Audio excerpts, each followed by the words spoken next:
amigos telespectadores da Rede Vida de Televisão e do programa O Pão Nosso de Cada Dia. Continuando a leitura do livro de Esdras, percebemos como os judeus repatriados arregaçaram as mangas e começaram a reconstruir o templo de Deus. Tratava-se do segundo templo. E o judaísmo desta época é conhecido como o judaísmo do segundo templo.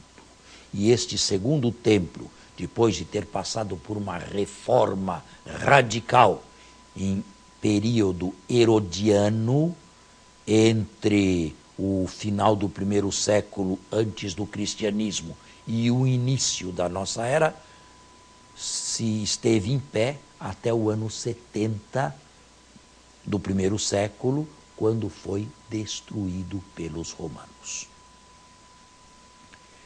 Judaísmo do segundo templo.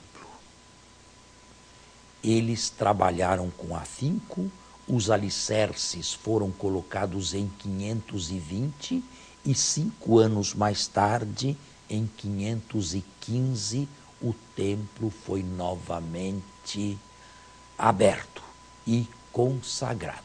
Claro, tratava-se de um templo bem menor, de dimensões bem mais reduzidas e bem mais modesto com relação ao primeiro templo destruído em 587 a.C.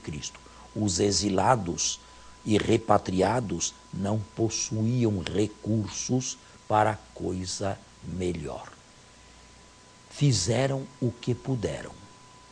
Nós hoje, lendo este texto, damos um salto monumental e gigantesco na vida cristã, porque os profetas já diziam no Antigo Testamento que o Altíssimo não habita em casas feitas por mãos humanas.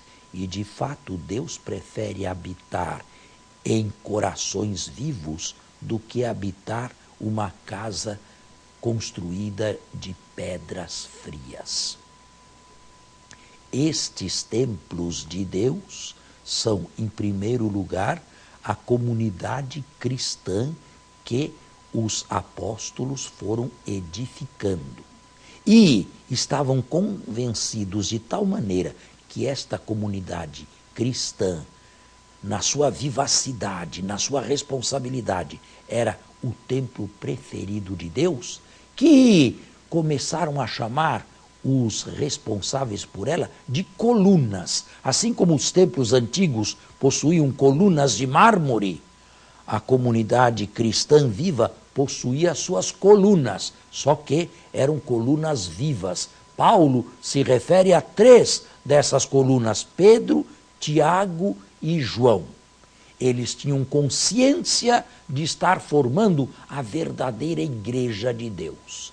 E esta verdadeira igreja de Deus não é apenas a comunidade, é ela em primeiro lugar, viva, palpitante, sobretudo no momento em que se reúne para a Eucaristia, mas é também o coração de cada um de nós, onde Deus, através do Espírito Santo, inabita. Fizemos um salto enorme, gigantesco, com relação às visões e aos projetos daqueles judeus do século V ou IV antes de Cristo.